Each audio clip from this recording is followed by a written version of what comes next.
Praise the Lord. आइए हम लोग बाइबल वचन सुनेंगे।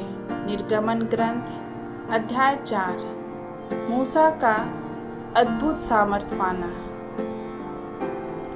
तब मूसा ने उत्तर दिया, वे मेरा विश्वास नहीं करेंगे और ना मेरी सुनेंगे, वरन कहेंगे, यहोवा ने तुझको दर्शन नहीं दिया।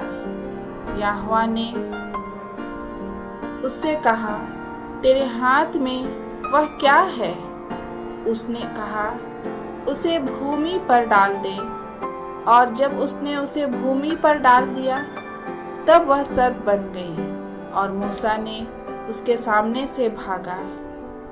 तब यहोवा ने मूसा से कहा, हाथ बढ़ाकर उसकी पूंछ पकड़ ले, ताकि वे लोग विश्वास करें तुम्हारे पितरों के परमेश्वर अर्थात अब्राहम के परमेश्वर, इसहाक के परमेश्वर और याकूब के परमेश्वर यहोवा ने तुझको दर्शन दिया है।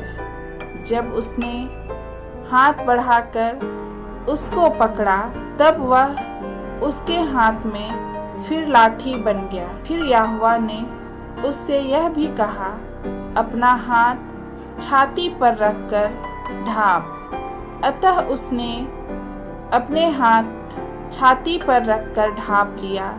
फिर जब उसे निकाला, तब क्या देखा कि उसका हाथ कोढ़ के कारण हिम के समान श्वेत हो गए हैं। तब उसने कहा, अपना हाथ छाती पर फिर रखकर ढाँप। उसने अपना हाथ छाती पर रखकर ढाँप लिया और जब उसने उसको छाती पर से निकाला, तब क्या देखता है कि वह फिर सारी देह के समान हो गया है।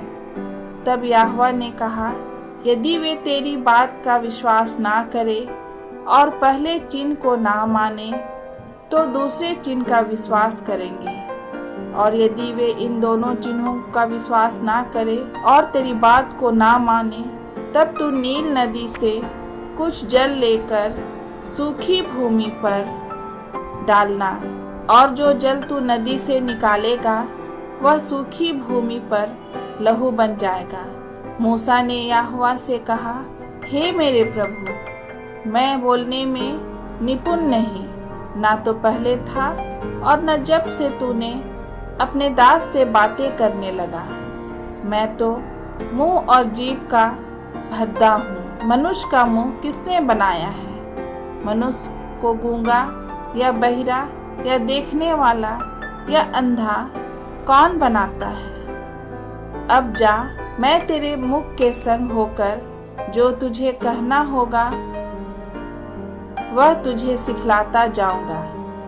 उसने कहा, हे मेरे प्रभु, कृपया किसी और को तू भेज। तब यहोवा का कोप मूसा पर भड़का और उसने कहा, क्या तेरा भाई लेवी हारून नहीं है? मुझे निश्चय है कि वह बोलने में निपुण है और वह तुझसे भेंट के लिए निकला आता है और तुझे देखकर मन में आनंदित होगा। इसलिए तू उसे यह बातें सिखाना, और मैं उसके मुख के संग और तेरे मुख के संग होकर जो कुछ तुम्हें करना होगा वह तुमको सिखलाता जाऊंगा। वह तेरी ओर से लोगों से बातें किया करेगा। वह तेरे लिए मुंह और तू उसके लिए परमेश्वर ठहरेगा। और तू इस लाठी को हाथ में लिए जा और इसी से चिन्हों को दिखाना। तब मूसा ने अपने ससुर यित्रो के पास लौटा और उससे कहा, मुझे विदा कर कि मैं मिस्र में रहने वाले अपने भाइयों के पास जाकर देखूं कि वे अब तक जीवित है या नहीं। यित्रो ने कहा, कुशल से जा। और यहोवा ने मिद्यान देश में मूसा से कहा, मिस्र को लौट जा, क्योंकि जो मनुष्य तेरे प्राण के प्यासे थे वे सब मर गए हैं। तब मूसा ने अपनी पत्नी और बेटों को गधे पर चढ़ाकर मिस्र देश की ओर परमेश्वर की उस लाठी को हाथ में लिए हुए लौटा। तब यहोवा ने मूसा से कहा, जब तू मिस्र में पहुँचे तब ध्यान रहे कि जो चमत्कार मैंने तेरे वश में किए हैं उन सबों को फिरौन को दिखलाना, परंतु मैं उसके मन को हठीला करूँगा और वह मेरी प्रजा को जाने ना देगा। और तू फिरौन से कहना, यहोवा यो कहता है कि इस्राएल मेरा पुत्र वरन मेरा जेठा है, और जो तुझसे कह चुका हूँ कि मेरे पुत्र को जाने दे कि वह मेरी सेवा करे, और तूने अब तक उसे जाने नहीं दिया।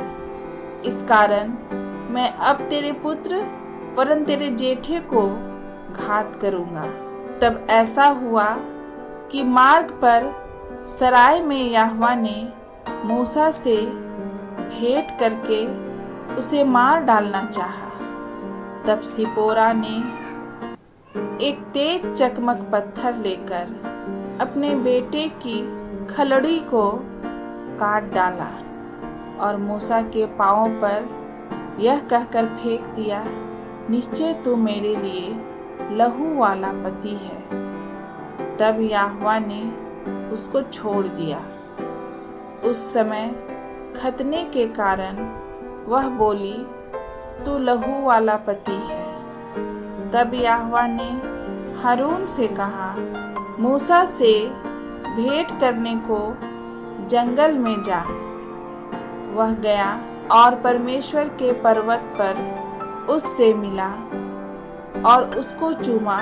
तब मूसा ने हारून को यह बतलाया कि यहोवा ने क्या क्या बातें कहकर उसको भेजा है और कौन कौन से चिन्ह दिखलाने की आज्ञा उसे दी है। तब मूसा और हारून ने जाकर इस्राएलियों के सब पुरनियों को इकट्ठा किया और जितनी बातें यहोवा ने मूसा से कही थी वह सब हारून ने उन्हें सुनाई, और लोगों के सामने वे चिन्ह भी दिखलाए, और लोगों ने उनका विश्वास किया। और यह सुनकर कि यहोवा ने इस्राएलियों की सुधि ली और उनके दुखों पर दृष्टि की है, उन्होंने सिर झुकाकर दंडवत किया। यह प्रभु की वाणी है। ईश्वर को धन्यवाद। आमीन।